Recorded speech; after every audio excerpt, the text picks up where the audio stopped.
আসসালামু আলাইকুম। কি অবস্থা সবার? সবাই কেমন আছেন? আলহামদুলিল্লাহ, আমি ভালো আছি। কোম্পানির কাজে আসছিলাম কোরিয়ান ইপিজেটে। প্রকৃতি দেখুন কি অবস্থা, কত সুন্দর নির্মল বাতাস, সবুজ গাছপালা, গাছগাছালি, কতই না ভালো লাগে। ঢাকার ভিতরে দূষিত বাতাসে থাকতে থাকতে শরীর এক ধরনের একদম কি বলে জ্যাম হয়ে গেছে আর কি। নিঃশ্বাস প্রশ্বাস নিতে একদমই কষ্ট হয়ে যায় আর কি। এখানে একবার প্রকৃতিটা দেখুন যে কি অবস্থা।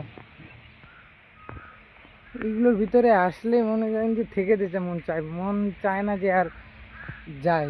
হ্যাঁ, এই বাতাস, নির্মূল যে একটা বাতাস আছে, শ্বাস প্রশ্বাসের যে একটা গতি আছে, হ্যাঁ কি অবস্থা। একটা বিশুদ্ধ বাতাস পাওয়া যায়। এইসব এলাকায় মনে করেন যে পার্মানেন্টলি থেকে যেতে পারলে গ্রামের মতো। আপনাদেরকে পুরোটা দেখাতে পারি নাই, অল্প একটু জাস্ট দু একটা টিলা পাহাড় আর কি দেখাইলাম আর কি। হ্যাঁ, পুরো এখানে গল্ফ কোর্ট আছে, আপনার নতুন নতুন আরও ফ্যাক্টরি হচ্ছে। তারপরে এরিয়াটা জাস্ট একদম ওয়াও।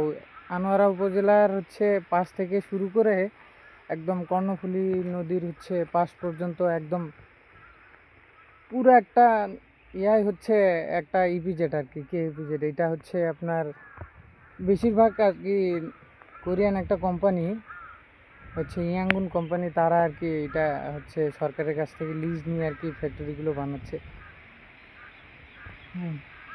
আপনাদের বেশি কিছু দেখাইতে পারলাম না, আমার আরও একটা কাজ আছে 12টার মধ্যে। এখান থেকে রওনা দিতে হবে, না হলে পুরো এলাকাটা এক্সপ্লোর করে দেখাইতাম আর কি আপনাদের।